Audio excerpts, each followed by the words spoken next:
Okay, when you think about protecting biodiversity, your mind probably jumps to grand national parks, maybe remote wilderness.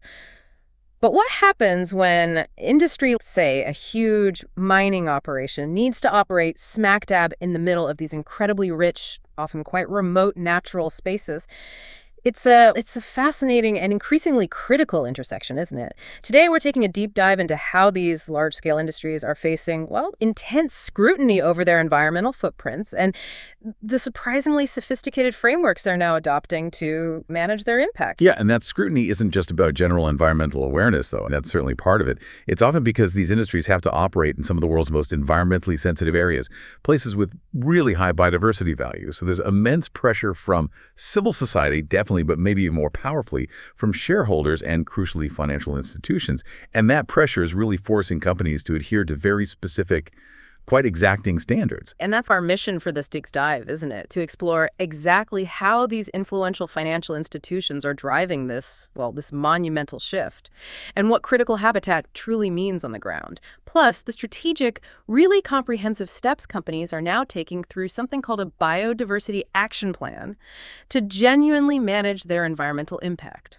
Exactly. And our insights today, just so you know, are drawn specifically from Chapter 21, Biodiversity and Conservation by Dr. Karl-Heinz Spitz and John Trudinger. It provides a really robust framework for understanding all these critical concepts. Okay, so let's dig in. Because this isn't just about being green or good PR. This is about cold, hard cash, right? Imagine a massive development project, maybe worth billions, that simply cannot get funded unless it proves it's not just minimizing harm, but potentially even making the environment better off in some way. That's the kind of financial muscle we're talking about here. That's absolutely right. The International Finance Corporation, the IFC, which is a key global development institution, part of the World Bank Group, plays a pivotal role. The IFC launched its Current Performance Standard 6, PS6, back in 2012, and this standard focuses specifically on biodiversity conservation and the sustainable management of living natural resources. It sets extremely high environmental performance requirements for loans, especially for these large-scale infrastructure and extractive sector projects. And the thing is, PS6's influence goes way beyond just the projects financed directly by the IFC. It basically acts as a benchmark, a standard for projects undertaken by other major global finance groups. That includes the Equator Principles finance institutions, the EPFIs, that's over 90 private banks worldwide. Plus, many multilateral banks also align their own standards pretty closely with PS6, so its reach is genuinely global. Wow. Okay. If you're a company looking for significant funding, these standards can literally make or break your project. The fundamental premise of PS6, then, is that protecting and conserving biodiversity, maintaining those critical ecosystem services, and sustainably managing living natural resources, they aren't optional extras, are they? They're actually fundamental to sustainable development itself. Precisely. And whether PS6 applies to a specific project, that's determined right up front, during the initial environmental and social risk identification process.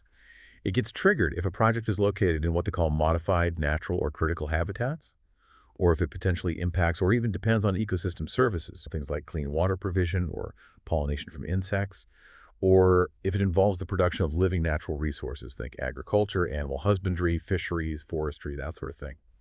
And the practical implication here is huge. The presence, or even just the close proximity, of critical habitat has really significant financial implications for companies. They absolutely must assess for critical habitat early, very early in the project lifecycle if they hope to secure finance. And just to give you a sense of the scale we're talking about, there was a compelling statistic from Bronder and colleagues in 2018. They showed that around 10% of the global terrestrial environment is likely critical habitat, and another 5% is potential critical habitat. That's a significant chunk of the planet needing this heightened level of scrutiny. 10% likely, 5% potential. That's a staggering amount of land to consider. Okay, let's unpack this term.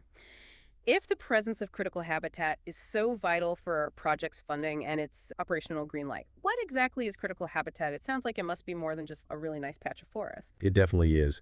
As the IFC's PS6 defines it, critical habitat identifies areas of high biodiversity value globally where any development would be particularly sensitive. And because of that sensitivity, it requires special, very stringent attention. Its development involved a lot of consultation with numerous international conservation organizations, big names, and it integrates pre-existing conservation classifications that people might have heard of, things like key biodiversity areas, or KBAs, which are globally recognized sites vital for biodiversity persistence, or important bird areas, IBAs, which are crucial spots for bird life. And it's worth noting that the term critical habitat wasn't invented by the IFC, not entirely new. It's actually been used in national conservation laws for quite some time. You see it in the U.S. Fish and Wildlife Service Endangered Species Act from way back in 1973, also Canada's Species at Risk Act of 2002, and Australia's Environment Protection and Biodiversity Conservation Act from 1999. So the IFC built on existing legal ideas. Okay, that makes sense. Building on precedent. But what's really powerful here, you said, is that under the IFC PS6 definition, there are 5 very specific criteria that can trigger an area to be classified as critical habitat. And an area only needs to meet one of these, right? Any single one makes it critical habitat, regardless of the others. That's exactly right. Just one trigger is enough. So the 5 criteria are, first, it's habitat of significant importance to species listed on the IUCN Red List as critically endangered, CR, or endangered, EN, the real high-risk ones. Second, it's habitat that's significantly important for endemic species, those found nowhere else, or restricted range species, those with very small distributions. Third criterion, it's habitat that supports globally significant concentrations of migratory species, or congregatory species. Think major bird migration stopovers or large animal breeding sites. Fourth, it involves highly threatened or unique ecosystems. Ecosystems themselves can be critical. And finally, the 5th criterion, areas associated with key evolutionary processes, like unique centers where new species are evolving, or climate refugia. Okay, wow. And just to put that first criterion into perspective, the IUCN Red List of Threatened Species, founded way back in 1964, it's basically the world's most comprehensive inventory of the global conservation status of species. It's the gold standard, really. It really is. And when a species gets classified as critically endangered, CR, it's truly on the absolute brink. We're talking about an extremely high probability extinction in the wild. The threshold is greater than 50% chance in just 10 years. It's dire. For endangered, EN, it's still a very high risk, over 20% probability of extinction within 20 years. So yeah, these aren't casual labels. They represent really urgent, quite desperate situations for those species. But here's an important nuance. The presence of critical habitat doesn't automatically mean no development allowed under PS6. That's a common misconception. Instead, what it does is significantly raise the conservation bar. It requires any developments that do impact these areas to demonstrate a net gain in biodiversity values. And they have to achieve that through rigorous mitigation and often offsetting programs. A net gain. That sounds, well, almost too good to be true for something like a mine or a large dam. It implies leaving an area more biodiverse than they found it. But, okay, practically speaking, how do companies actually figure out if their project area contains critical habitat? It can't just be a quick look around, surely. Absolutely not. It's anything but a quick look. It's frankly a daunting task, especially for large license areas, big concession zones, or maybe where the company lacks deep internal expertise in biodiversity. So companies almost always need to contract highly specialized outside experts, ecologists, conservation biologists, and they need to engage deeply with external stakeholders, like established nature conservation organizations, NGOs. It requires biodiversity assessments that go far beyond the standard sort of flora and fauna surveys you might see in a basic EIA. The main guidance for this comes directly from PS6 itself, and also its accompanying Guidance Note 6, or GN6. GN6 is, I think, over 50 pages long, full of detailed explanatory notes. It's dense. So these critical habitat assessments, CHAs, they're really niche consultancy services. They demand very specific expertise and, importantly, experience. The baseline studies underpinning these assessments have to be incredibly thorough. We're talking extensive literature reviews, deep engagement with local and regional biodiversity specialists who know the area, and rigorous, often lengthy, on-the-ground surveys by qualified professionals. Okay, so it's a major undertaking requiring serious expertise. And you mentioned the very first step in actually doing this assessment is to delineate something called the Discrete Management Unit, or DMU. And you said it's not just the immediate footprint of the project itself, it's much broader than that. Much broader, yes. Think of the DMU as the comprehensive ecological zone of influence a project might have.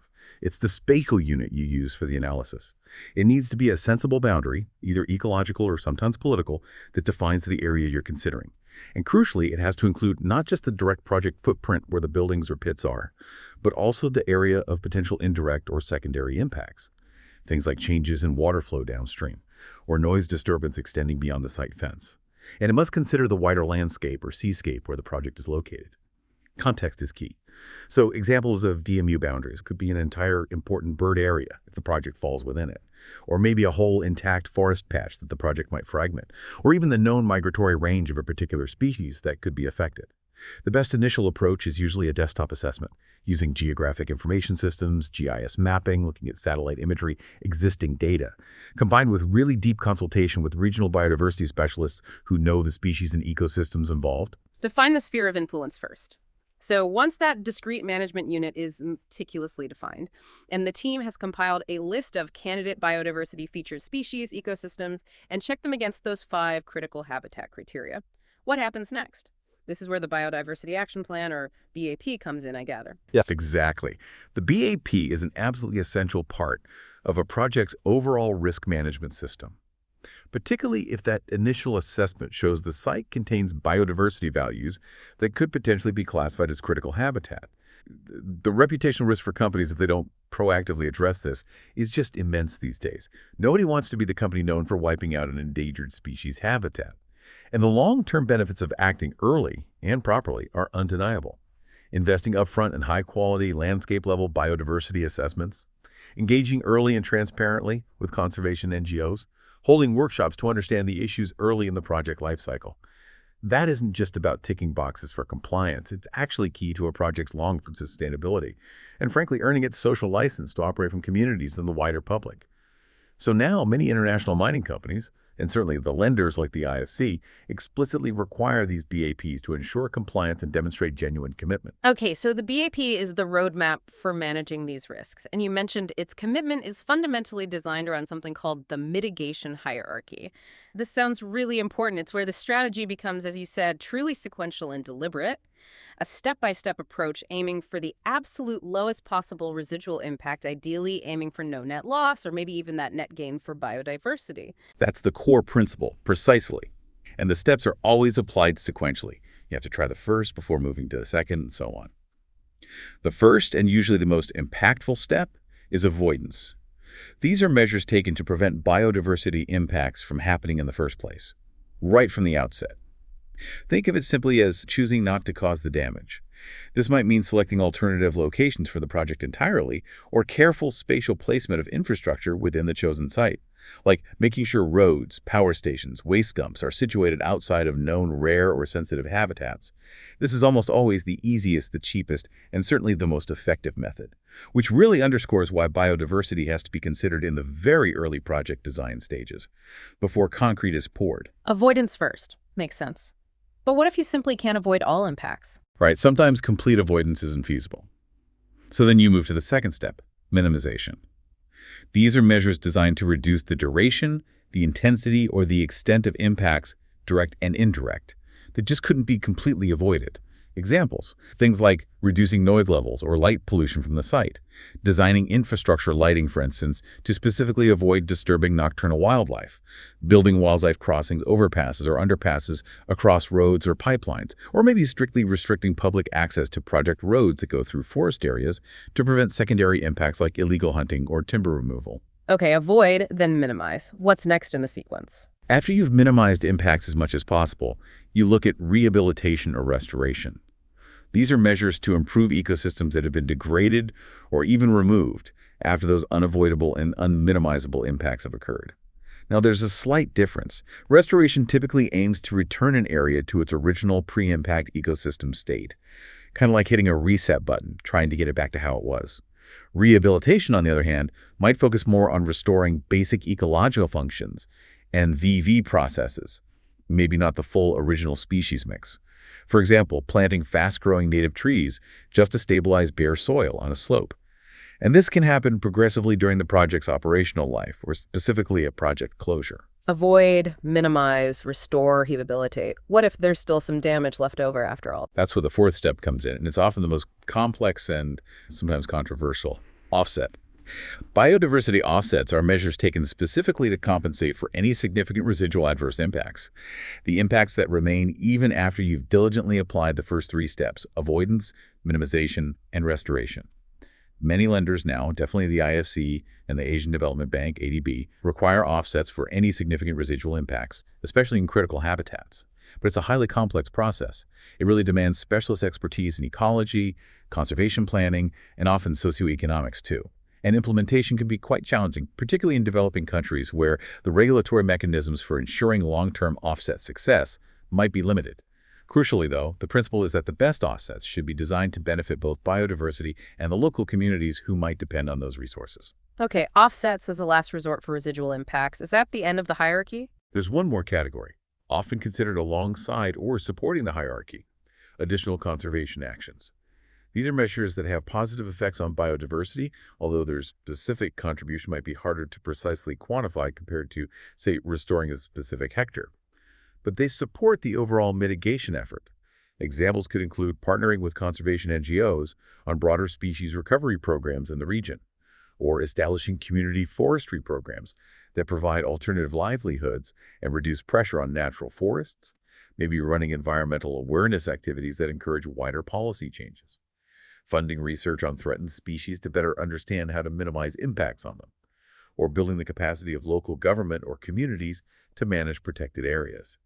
And it's worth noting here, quite a number of major mining companies, for example, do actively partner with big international conservation NGOs like the Nature Conservancy, Conservation International, Fauna and Flora International on these kinds of actions. So taken together, a full biodiversity action plan, a BAP, really represents a systematic, integrated approach to biodiversity conservation. And it's designed specifically to be woven into a company's existing environmental and social management systems throughout the entire project lifecycle, from planning to closure and beyond. It's not just a one-off report. Broadly speaking, developing a BAP involves that initial crucial decision is one actually needed based on the habitat assessment, then a rigorous preparation phase, establishing the conservation priorities, figuring out the specific actions for each step of the hierarchy, then completing the prerequisites to actually integrate it into the site's day-to-day management system. Then, of course, the actual implementation of all those actions, followed by continuous monitoring and evaluation. Is it working? And finally, transparent reporting and communicating that performance back to stakeholders, including the lenders and the public. It's quite a comprehensive, ongoing commitment. So let's wrap this up. What does this deep dive really mean for you, our listener? Whether you're involved in industry yourself, maybe considering investments, or perhaps just deeply curious about this intricate dance between human development and the natural world, we've really seen the layered importance of standards like the IFC's PS6, how they drive change. We've unpacked the precise definition and the meticulous process needed for identifying critical habitat. And we've walked through that strategic step-by-step approach of the mitigation hierarchy, which is embedded within a biodiversity action plan. Yeah, I think understanding these frameworks truly reveals how these large-scale projects are now, at least in principle, striving to achieve not just impact reduction, but often that really ambitious goal of a net gain for biodiversity. It profoundly underscores that deep knowledge, specialist expertise, and meticulous planning are absolutely crucial for attempting truly sustainable development in our very interconnected world. This deep dive really highlights that even in these most challenging industrial contexts, mining, large infrastructure, there's now a powerful and evolving framework, one specifically designed to try and protect our planet's most vulnerable and vital natural assets. It really makes you wonder, doesn't it, what other industries, maybe even smaller scale developments, could benefit from applying such rigorous biodiversity standards? And how much more could we collectively achieve if these kinds of principles were applied even more broadly across all sectors of the economy? Something to think about. That's all for this deep dive.